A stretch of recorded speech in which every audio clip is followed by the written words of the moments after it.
Hello, today I continue exploring BGVP lineup and I already reviewed DM7, that was a continuation of DM6, and today it's time to take a look at the successor of DMG model. They named it DMS, added a bunch of balanced armatures per each side, and actually implemented a bit unusual open back system.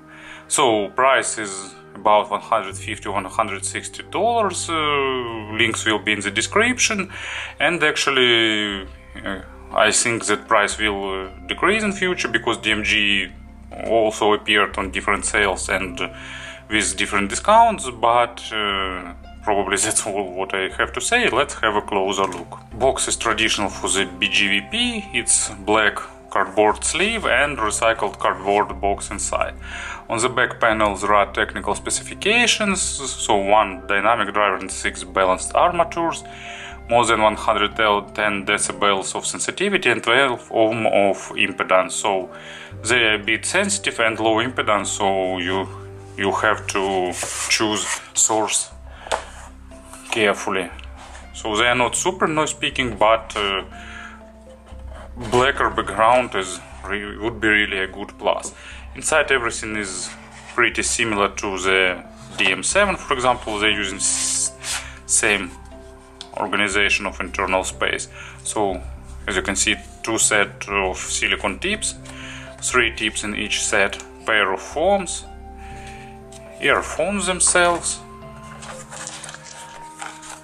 and here most probably we'll find a cable and additional accessories. So yep, we've got a cable, surprise, short clip, and another set of tips. So as you can see, 9 pair of tips, pair of foams, and all other necessary accessories. So accessory set is, once again, it's good. Same as with DMG, cases are made of aluminum, probably aluminum or some alloy. They have nice ergonomic shape, but now they are open. I already say about that. And as you can see, they made this grill reminding company's logo. Shape is really nice, ergonomic, everything is smooth, and they are fitting nice into the ears, providing you really comfortable fit. Sound isolation below average, it will be enough for noisy street, but for more noisy environment it would be not sufficient. Here you can see spouts have less than average length, but they have nice lip and protective grille. Unfortunately, tuning system that was present in the DMG is gone, but anyway, we can probably live without it. Build quality and finish is really nice, they looks really attractive. Cable is also simpler compared to, for example, DM7.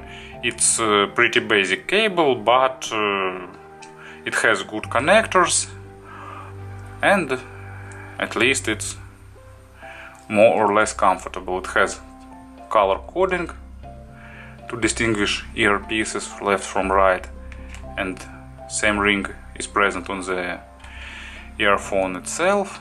So let's attach them.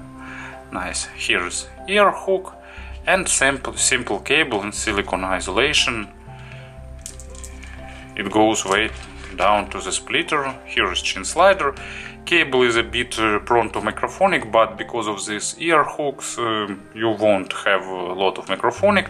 It's getting a bit hard when it's cold outside, but it's not really prone to tangling. So really basic cable, no fancy splitter, just a plastic earpiece, and 2 cables go in parallel way down below to the angle jack. So cable is really basic, but at least it looks durable.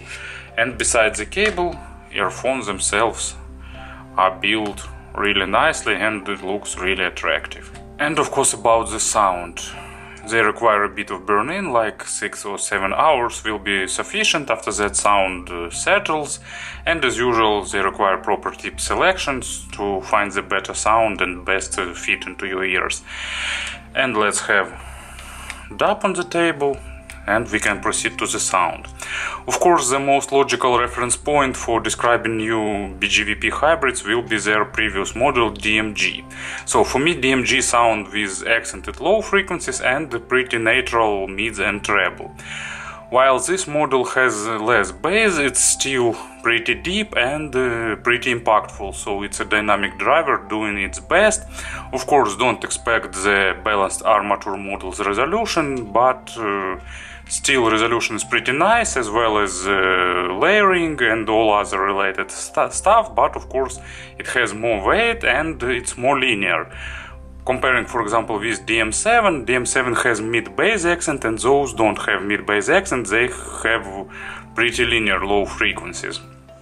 And but at the same time, as I've said, they pumping more weight, more air, and giving you more impactful low frequencies. So probably they suiting better for some synthesized bass or other genres that relies on low frequencies weight.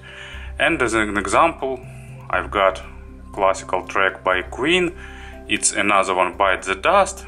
Of course, you heard this bass line, disco style song, and this in-ear monitors really represented pretty nicely and pretty enjoyable. These in-ear monitors are pretty coherent, so all drivers work pretty well together, but of course you will notice the place where dynamic driver overlaps with balanced armatures.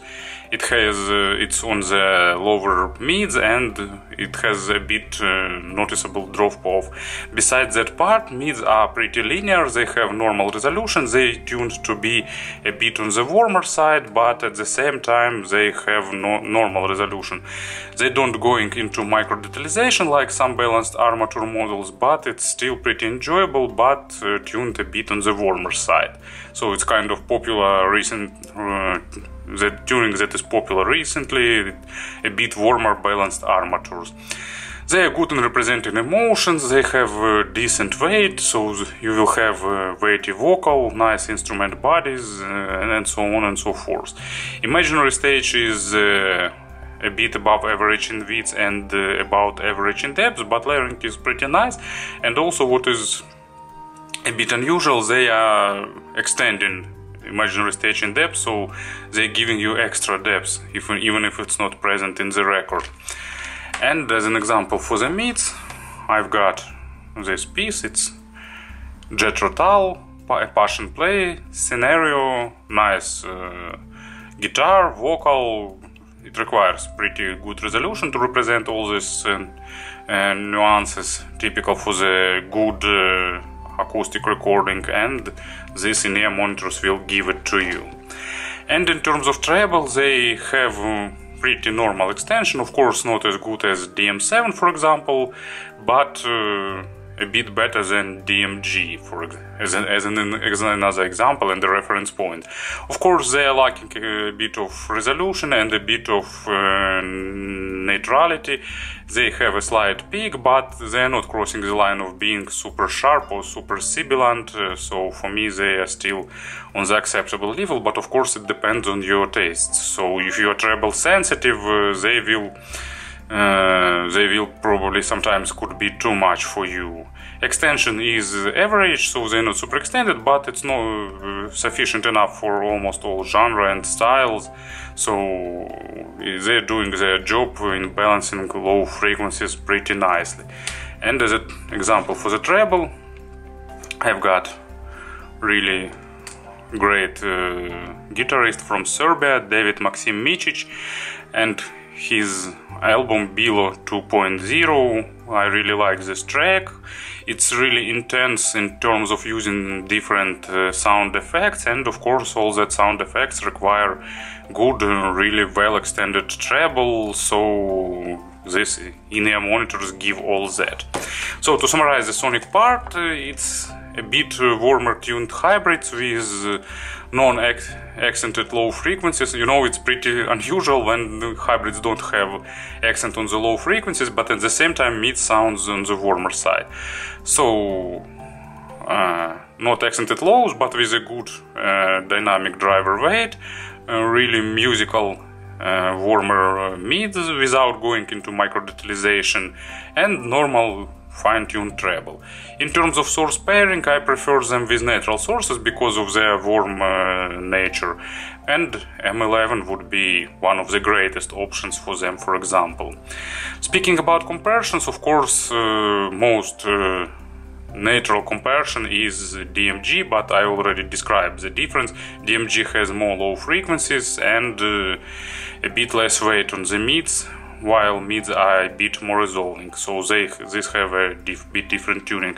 There are a lot of other models in this price range, for example my favorite Hi-Fi Boy OS V3, but they're tuned to be on the natural side, they are more linear, more natural, and so on.